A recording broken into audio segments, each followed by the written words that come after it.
Tato war forensic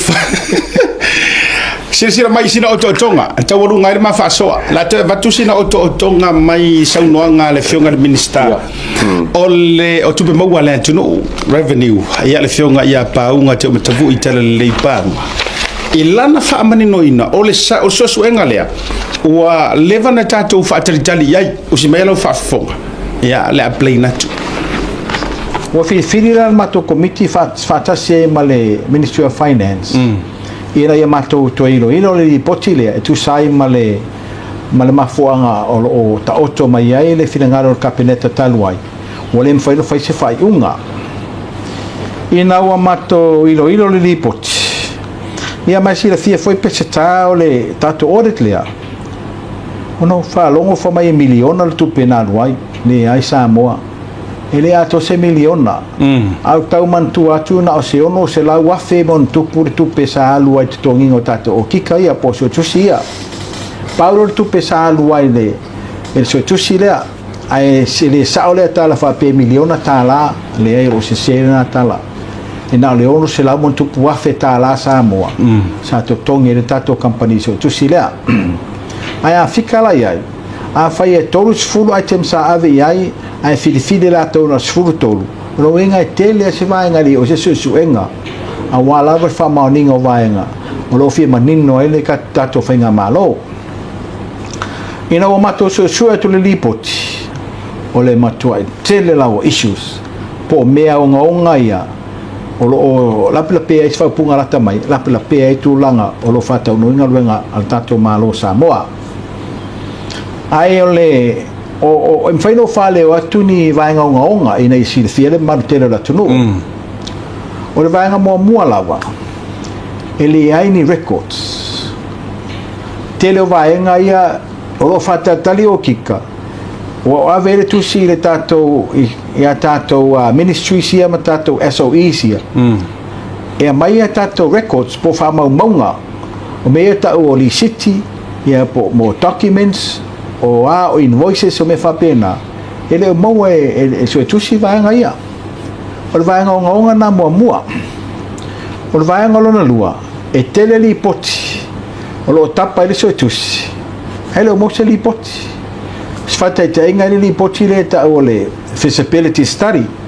fa mai sa fai le to study a etapa to so tusi ele ni li poti o sa feasibility study tapa tu le so se meta environmental report mai va pena ele ne tato li poti o sawai mas fata ita inga la na vai nga ia o le o mai li poti so tus o nisi vaenga ia pe o fontanga ia kabineta e ai fai unga lo fa pe mai o fai unga kabineta pe mereta o le pika ia sa tapa for so tusi e mai fa monga ia ele foi mai fama monga ele atoa o lo fa tali e tato meta o pika por faka o paper kabineta por fai unga kabineta o siria ia vaenga lo o atangi ai o lo tele vaenga lo fa tali so tusi o le si vaenga o lo poloka e foi nga so tusi e vaenga foi le o transaction po amount foi e te tau tongi atu e over atu male se la wafe se la lima su wafe lu se la wafe o vaenga la e refer de meta tender sport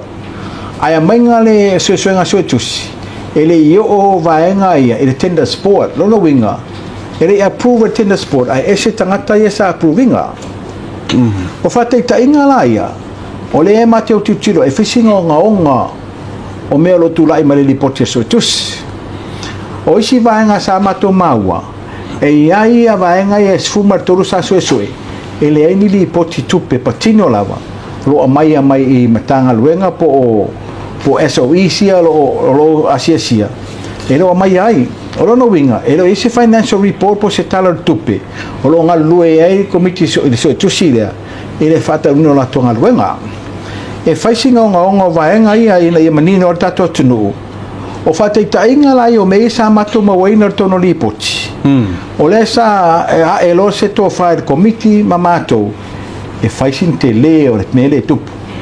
ne te fa pesa moa wa mai fa talanga ele se meu tupu e se le tala lea e se fo tala le fa mai o mar fai unga malo tausi le sai ai ele fai se fai unga malo tausi o le malo tausi la vai sa mai la to fai unga no fa pea e tolo po ona e tau to ilo le poti lo no venga ele fai se fai unga o le me tau no manino ai le lau tau per te lo vai ngai ia e o le sfumar tolu le sai lo te le ia lo la ve ai le misela lo la ve ai le covid fruiva lo la ve ai le tato maleva le tia vea o lo la ve le tato e tisele o i fallatai i tato moli o la ve ai le falpui tan malala o vai nga umaia o lo la ve uma na suenga ia le tau famtala tu tulanga le lipoti o le simanga sa mato mo le lipoti lea e lo ia ini ngoa la to sa ngafa ma lea fala poptonga po lea vanga tu maoti o vanga fa so tusi langa o le vono so tusi o te tusi tangata la to ia sa ngafa ma le vanga ina ia la to tangata tonu sa tau tali i meia tu mai ai mato mo atu ele ni tali o tu mai tangata ia te tonu issue sia race atu fa te tainga la ta mai lava o le lei ni records o le lawa o watu mato watu e lo ini ngoa tau mai ai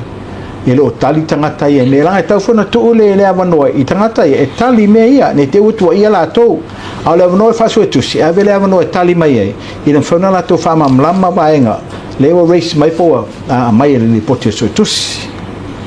o vaenga la e tau manino e fa funga la tunu o na le ta pissa solo i le mautala ma le mautala ai le fai se fai unga kapineta le malo tausi o le afto a mai o mato vai temi o le la uma fai mato suenga e le mato la suenga lava mato titilo iai o le o mato mauai o vaenga ia onga ia pe no fam tatalatu o le la uma na mai tono tato kapineta le mato lipoti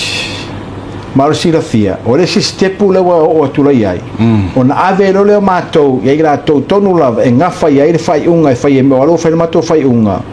e le ato toa le vaenga na mai lipoti o na iai vaenga tau tali ai o le lau fa me e tulola i le tonu journal ia malo official lo e olo su e vaenga ia ma tapa lo ia la to ia sa ngafa mga luenga ia tau sanga i le fauna la to tali meia po i se ame o le o mai ai i sue tusi tūlanga pe no lato tūna mai le lipoti o le tauara na pesta ta whatarandoanga i le mwhana manino Samoa le ai se whamore mole se se tala le whapea mai e leise me o tupu e leise me o awhaina i Samoa a le wo whamtata lato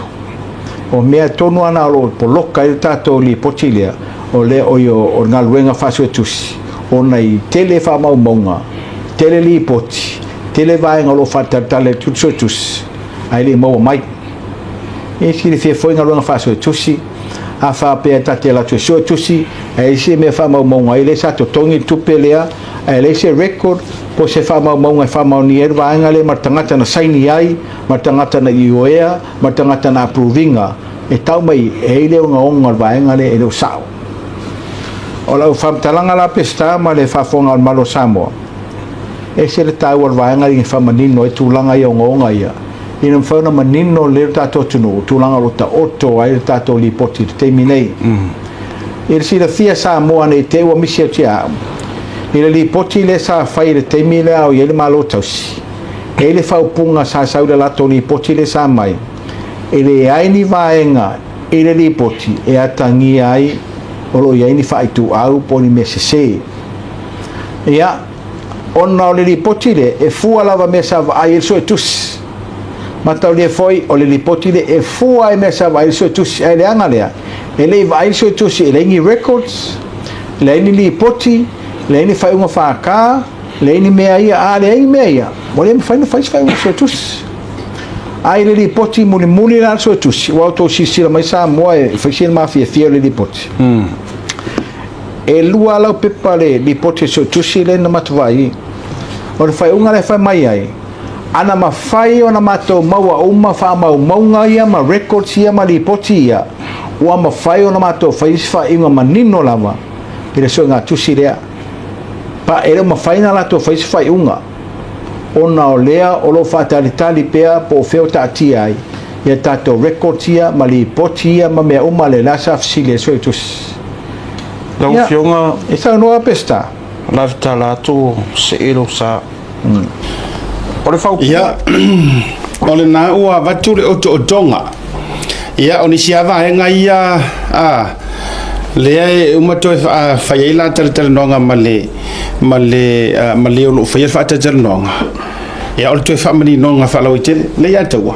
so far lau feedback so le wa mai uma va nga uma ia la e ko ri ai e mo kom ko kira la vole le mere ko fa ron pe i pa fa pe le ba ele pe ko fa pe sao e sao kwa sao e sao ko ko kira le mere o va ke pa le ko a mo ko fo o ka ko ma fi ku si den ka ro se ma fi ku si a fe mo ye minska ma le luara pe pa e ka ro me e fa le ko ai si sila le atu o le mafu angale nga umia ngai le so nga kusingi mo lo te clear mai la i mo manino sa mo o la ye for fishing o integrity o la vanga nga so e kusia ya o fishing ia le ngor tala la conflict e still lava o kampangi palangi pa ini ni usila alanga o la ye fo le la ko kampangi fa pe sa mo ai o le fo fa ma ni nga ye kai me ngala ko nga lu fa balu ai so e ta oto ala le te leo fisiringi o le mea lua ua fiwe kakali e le vakuari poki o mea manga o mai ia sari kom ngi lo se la wa fe la si mai a mei ola se la kopi mai le tolu se furu va henga ina ave o ki kapesu ma se furu koru le ngaru ai o le mafua anga fo i wasa weli poki fapia fiwe fa dali ni respond mai o ngi fa ka o pika o kia mea nga o le moa se record Whaka ke le phone le moa ngi records o tenta sport man to foi whaka e ke le nka whalong koe ke le phone ti a whaka o le unga ka pengeka ai ku se le unga ka pengeka ai vidi mer ko inga nga yo ale mo mai ele moa po nga ber whaka nga whaka vai mei mana to whaka pe le lo loa uma isi mea ele mawhai anga fili anga fili le whai atu wa o ia kongua lea le whai lau kusel pale mia mai paia inga nei la au o ia fo ia tofi tuila epa fia mea le usau i whau au mai tsunga lau le mali to lango le wha mai ia o le fisiri mai le mingiska e ka kaunga mai o kounga e kali mea ia o ai la kali faka langa o ye fa la kusia le la fa kusia ka pe wanga o ia fo esa fa ko ngol fo ngol faka fa ko fo ngol par men war faka o le fa ungar ka peneta o le pika o le pepar ka peneta o fa mingo le fa nga mai o pepar ka peneta usala o pepa ye keringa ave CEO nga ka pengeka o le pika ka penga le pepa mo ka peneta nga vakule umalo wo pasia e sauro wa mai o sauro faka fa ai unga ar ka peneta e o ai menga le fiu fa kali le o mo se oh my god boy o fa unga faka ai le po ele ga ber fa ko unga a be ko me e ka o kia solo el mo ka me le ki a pisa mo ko inga ai ke lo la vokla fo ko ga la so ku si wala ngal meleng of ya meleng of ya na o ka ngo request ya mo paychecks my banks kilo check fo ka sai a mai ma checking at bank langa er kai me ese me la ku si check ese me ku patol check ko nga la ki kilo menga mele o tenta sport ka ko le nga langa fo mo ka fa pe e ka nga wanga fa mai ya tangi for on my behalf ko nga me vole pipi ya yo me nga fa kusele o me nga fa kusele fa ni chaki se ka ko ki o chaki ya po en ka se ni chaki po me nga se ngai fa la kusi se ngai ska nga ka o fa ka nga fai nga ka nga se o le mountain o le mountain lunga ma mountain ai se ka ka ave ya ese me le kusi la role o le pat chaki e ke la ya o ke ofo ngai me ya le nice le ai ni ngoa le ai ni finance le ai ni color coupe le ai ni transaction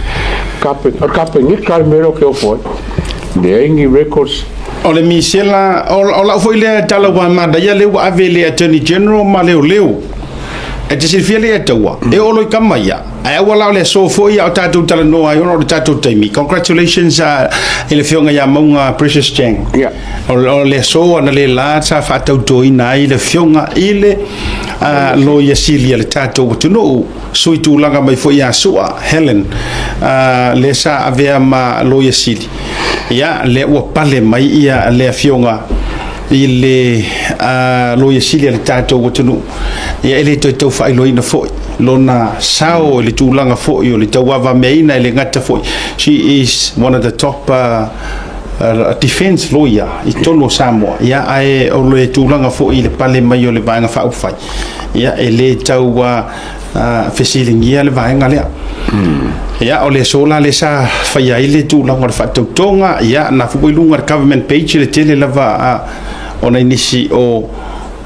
atama vaenga fo i o le sauninga sa mai mo mai ia ma malo telo le tunu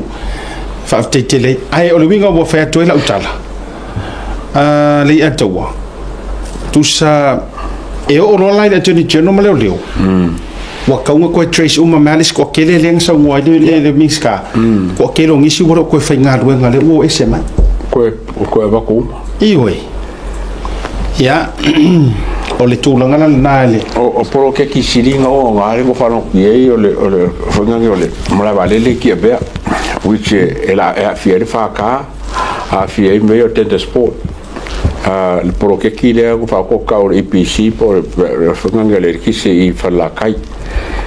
lea whanau kuiska ka whalakai le lopo wheo kuai a ko whenga whai ei a o inga whai ngā mea ia ma le pui kang malala o me wa e ka wa fo mi sela mai si ko viki mai si me ai o ko ro le nga fa ko ka o mai le miska o me ke kere nga afia me yang ka o mai so fa dai ai le tu lo no winga la ele a wata to te pole le wai a o le fainga malo e tamo fai la mi ko me nga le ka ki ka fa ngoi i upu vai le to ina malia yo fica stuile fa ke minga li atu wo e fai solo mo me foi o ti ko i distract fa ve si ele ko sa le la o so fai na me ia e pungi o mai le tato focus o mai le forensic le auditing le la fa le la to e fa wow lango ila e makua i kali o mai anga me ia le so mai ma fai mai e fi o so ni me le ia ni me o lo te fatali ala la makan sa bunga. Just a matter of time. Mangomba. Le fatu atato amata. Aka ko kuua le tai le kai misa o fenga baroka. O le fatu a angalele snap election. O le foka aka ko ka pisi fenga baroka. Wa baroka sa aka ko apelila. So ya tato waya. O le se kia mo le tai. Ya ai wona o tato wa se tia fo ile le tai mi ile kapisa solo marka mo fai ni mea fo ile e ave ese solo yo ka ko ma fo ma fa ma fo ile ma ave attention ala tunu ia na mea ye fa ono tau ma ni me tau ta pena ma ai manga fo ile ka ki nge ya ila no me ye ole le anga me fo ile ya shaka la ma ka wo e mo ko serious la ma ku nga ye me ye ko pe foling mai ko ki kia ma ko inga fa simbe ya laut ami lo ki kilo e fole awale wa mo ka ko nga ngi meia meia ele fenga loka simbe ame mo ki fenga loka afelalna yo por me foi tateu foi le ko inga ka fa si foi tateu por kala mele ato wa uma nga ka uma fenga e loka la huli fatu umana tau mo fainga le taimi fo ile or keiso ngongu ma peseka ka woso fo ile lang ka mo fainga fo ile le electrician lenga ngofo fola ai fai lole ai oso lo marparoka ngala ve ai fo ile atua ngale o i fo fa ko o tato fo ile fa maka ko kilo ka ko savadinga po a ko mengo ko po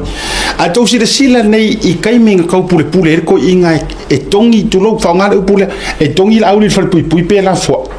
il fa pui pe ave fa pui